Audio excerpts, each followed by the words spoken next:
കർണാടക ഷിരൂരിൽ മണ്ണിടിച്ചിലുണ്ടായ സ്ഥലത്ത് ഇന്ന് രാവിലെ 8 മണി മുതൽ തെരച്ചിൽ തുടങ്ങും. രാവിലെ 8 മുതൽ വൈകുന്നേരം 6 മണി വരെ 3 ദിവസം തെരച്ചിൽ നടത്താനാണ് തീരുമാനം. നാവികസേന അടയാളപ്പെടുത്തിയ സ്ഥലത്ത് തെരച്ചിൽ ആദ്യം നടത്തും. വിവരങ്ങളുമായി സിജു ചേരുന്നുണ്ട്. Siju, good morning. വീണ്ടും ഷിരൂർ ദൗത്യം പുനരാരംഭിക്കാൻ പോകുന്നു. അല്പസമയത്തിനകം തന്നെ തെരച്ചിൽ നടപടികൾ ആരംഭിക്കാൻ പോവുകയാണ്. അവിടെ നിന്നും ലഭ്യമാകുന്ന കൂടുതൽ വിവരങ്ങൾ എന്താണ്? ഈ നടപടികൾ ഇപ്പോൾ എങ്ങനെയാണ് ക്രമീകരിച്ചിരിക്കുന്നത്?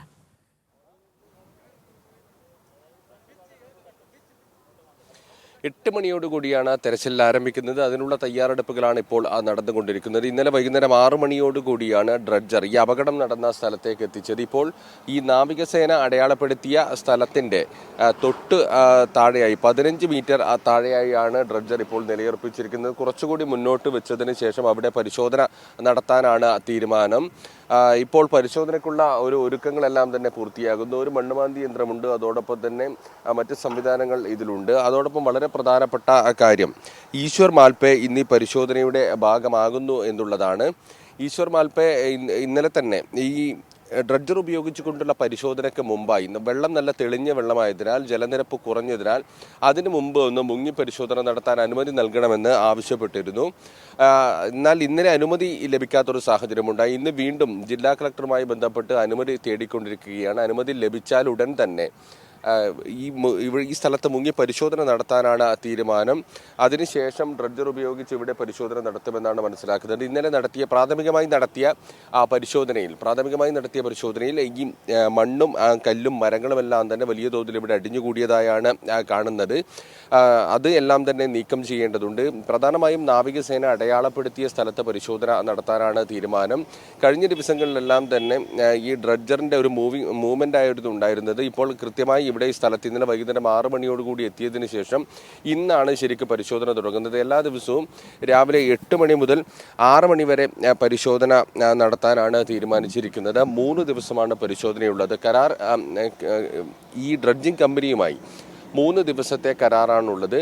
അതിനിടയിൽ പരമാവധി പരിശോധന നടത്താമെന്നാണ് ഉദ്ദേശിക്കുന്നത്. വേലിയിറക്ക സമയത്ത് പരിശോധന കൂടുതൽ കാര്യക്ഷമമായി നടത്താൻ കഴിയുമെന്ന പ്രതീക്ഷയിലാണ് ഇവരുള്ളത്. ഏതായാലും ഈശ്വർ മാൽപേ കൂടി ഈ പരിശോധനയുടെ ഭാഗമാകുന്നു. ഈശ്വർ മാൽപേ കോഴിക്കോടെത്തി അർജുൻ്റെ കുടുംബത്തെ ഉൾപ്പെടെ കണ്ടിരുന്നു.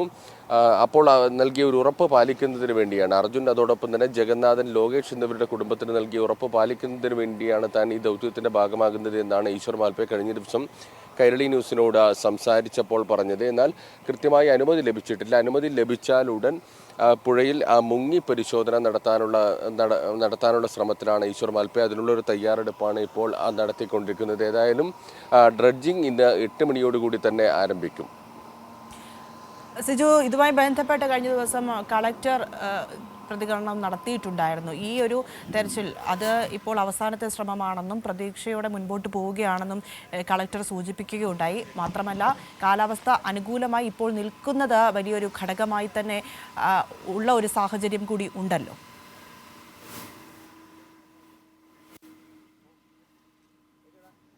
നിലവിൽ കാലാവസ്ഥ അനുകൂലമാണ്.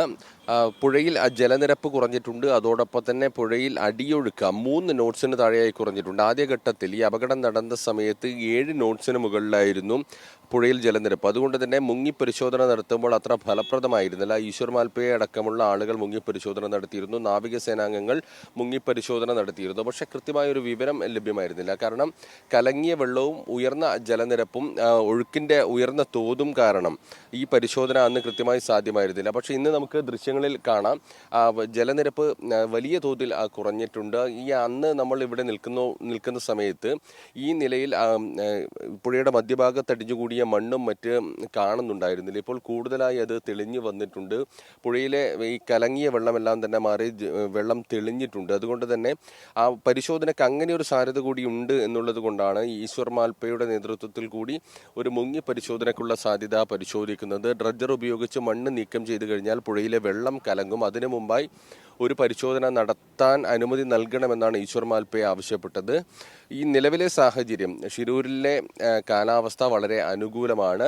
പരിശോധന നടത്തുന്നതിന് ഒരു തരത്തിലുള്ള തടസ്സമില്ല. ഇടവിട്ട ചെറിയ മഴ എത്തുന്നുണ്ടെങ്കിലും അത് ഈ ഡ്രഡ്ജർ ഉപയോഗിച്ചുള്ള പരിശോധനയ്ക്കൊന്നും തടസ്സമാകാൻ സാധ്യതയില്ല. കഴിഞ്ഞ ദിവസം ഈ കാർവാർ MLA സതീഷ് സെയിൽ ഈ സ്ഥലത്തെത്തി പറഞ്ഞത് ഇത് അവസാനവട്ട ശ്രമമാണ് എന്നാണ്. അവസാനവട്ട ശ്രമമാണ്, ഇതിൽ സാധ്യമാകുന്ന കാര്യങ്ങൾ ചെയ്യുമെന്നാണ് അറിയിച്ചിരിക്കുന്നത്. കൃത്യം 3 ദിവസം പരിശോധന നടത്താനാണ് ഗോവൻ തുറമുഖത്ത് നിന്ന് എത്തിയ ഡ്രഡ്ജിംഗ് കമ്പനിയുമായി കരാർ. 3 ദിവസം രാവിലെ 8 മണി മുതൽ വൈകുന്നേരം 6 മണി വരെയായിരിക്കും പരിശോധന. അതിൽ തന്നെ വേലിയേറ്റ സമയത്ത് പരിശോധന എത്രത്തോളം സാധ്യമാകുമെന്നുൾപ്പെടെയുള്ള കാര്യങ്ങൾ പരിശോധിക്കേണ്ടതുണ്ട്. കാരണം ജലനിരപ്പ് ഉയരുമ്പോൾ ഈ ഭാഗത്ത് ഏത് രീതിയിൽ മണ്ണ് നീക്കം ചെയ്യാൻ, കല്ല് നീക്കം ചെയ്യാൻ ഉൾപ്പെടെ സാധിക്കുമെന്നുള്ള കാര്യത്തിൽ സംശയമുണ്ട്. അത് ഇന്നലെ തന്നെ ഒരു സംശയമായി അവർ പ്രകടിപ്പിച്ചിട്ടുമുണ്ട്. പരമാവധി വേലിയിറക്ക സമയത്ത് ഈ ഭാഗത്തെ പരിശോധന ശക്തമാക്കാനാണ് തീരുമാനം. മണ്ണും കല്ലും മരങ്ങളും എല്ലാം തന്നെ നീക്കം ചെയ്യാനാണ് തീരുമാനം. വലിയ തോതിൽ മണ്ണും കല്ലും മരങ്ങളും എല്ലാം തന്നെ അടിഞ്ഞുകൊണ്ട് ഒരു തിട്ട രൂപപ്പെട്ടിട്ടുണ്ട്. നമുക്ക് കാണാം പുഴയുടെ മധ്യഭാഗം അങ്ങനെ തന്നെ ഒരു വലിയ ദ്വീപ് പോലെ, ഒരു മൺതിട്ട പോലെ രൂപപ്പെട്ടിട്ടുണ്ട്.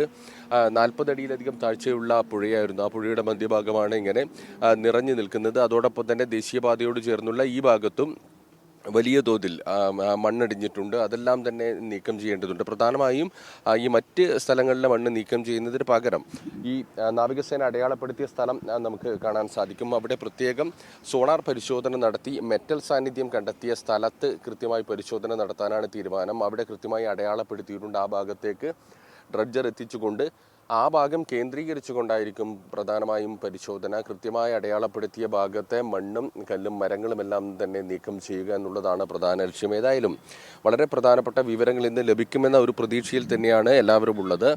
അർജുൻ്റെ കുടുംബം, അർജുൻ്റെ സഹോദരി ഭർത്താവ് ഇവിടെ സ്ഥലത്തെത്തിയിട്ടുണ്ട്. അതോടൊപ്പം തന്നെ ട്രക്ക് ഉടമ മനാഫ് ഉൾപ്പെടെയുള്ള ആളുകൾ ഇവിടെയുണ്ട്. അവരെല്ലാം തന്നെ ഒരു പ്രതീക്ഷ പങ്കുവെക്കുന്നത് ഈ ട്രക്ക് കണ്ടെത്താൻ കഴിയും, ഒരുപക്ഷെ അതിനകത്ത് അർജുൻ്റെ മൃതദേഹം ഉണ്ടാവാം എന്ന തരത്തിലുള്ളൊരു പ്രതീക്ഷ അവർക്ക് പങ്കുവെക്കുന്നുണ്ട്. നിലവിൽ ഇത് രക്ഷാദൗത്യം എന്ന നിലയിൽ പറയാൻ കഴിയില്ല, കാരണം ദിവസങ്ങൾ പിന്നിട്ടു. എങ്കിലും അർജുൻ എന്ത് സംഭവിച്ചു എന്നറിയാൻ ആ കുടുംബത്തിന് ആഗ്രഹമുണ്ട്. അതോടൊപ്പം തന്നെ കർണാടക സ്വദേശികളായ ലോകേഷ്, ജഗന്നാഥൻ എന്നിവരെ കൂടി ഈ അപകടത്തിൽ കാണാതായിട്ടുണ്ട്. 8 പേരുടെ മൃതദേഹമാണ് അന്ന് കണ്ടെടുത്തത്. അവരുടെ കുടുംബവും ആവശ്യപ്പെടുന്നത് അവർക്ക് എന്ത് സംഭവിച്ചു എന്നറിയുന്നതിനുള്ള ഒരാഗ്രഹമുണ്ട്. കുടുംബത്തിന് അത് അറിയേണ്ടതുണ്ട് എന്നാണ് പറയുന്നത്. അത്തരം വിവരങ്ങൾ ലഭ്യമാകുമെന്നാണ് പ്രതീക്ഷിക്കുന്നത്. 3 ദിവസമാണ് സ്ഥലത്ത് പരിശോധന നടത്തുന്നത്. കൃത്യം രാവിലെ 8 മണിക്ക് ആരംഭിച്ച് വൈകുന്നേരം 6 മണിക്ക് പരിശോധന അവസാനിക്കുന്ന തരത്തിലാണ് ഇത് ക്രമീകരിച്ചിരിക്കുന്നത്. ഈ പരിശോധനയിൽ കാര്യമായ എന്തെങ്കിലും വിവരം ലഭ്യമാകുമെന്ന് തന്നെയാണ് പ്രതീക്ഷിക്കുന്നത്. പ്രിയ. ശരി സിജു, എന്തായാലും പ്രതീക്ഷയോടെ തന്നെ നമ്മളും കാത്തിരിക്കുന്നു. ഷിരൂരിൽ അർജുനായുള്ള തെരച്ചിൽ ദൗത്യം വീണ്ടും ഇന്ന് പുനരാരംഭിക്കുന്നു. 8 മണിക്ക് അതിൻ്റെ നടപടികൾ ആരംഭിക്കും. ഏറെ പ്രതീക്ഷയോടെയാണ് നമ്മളൊക്കെ ഒരു നല്ല വാർത്ത അതുമായി ബന്ധപ്പെട്ട് വരട്ടെ, കാത്തിരിക്കാം എന്ന് തന്നെ നമുക്ക് പറയാം. അതിനുവേണ്ടി തന്നെയാണ് കുടുംബത്തിനൊപ്പം നമ്മൾ ഓരോരുത്തരും കാത്തിരിക്കുന്നത്. മണ്ണിടിച്ചിലുണ്ടായ സ്ഥലത്തു നിന്നുമാണ് സിജു വിവരങ്ങൾ നൽകിയത്.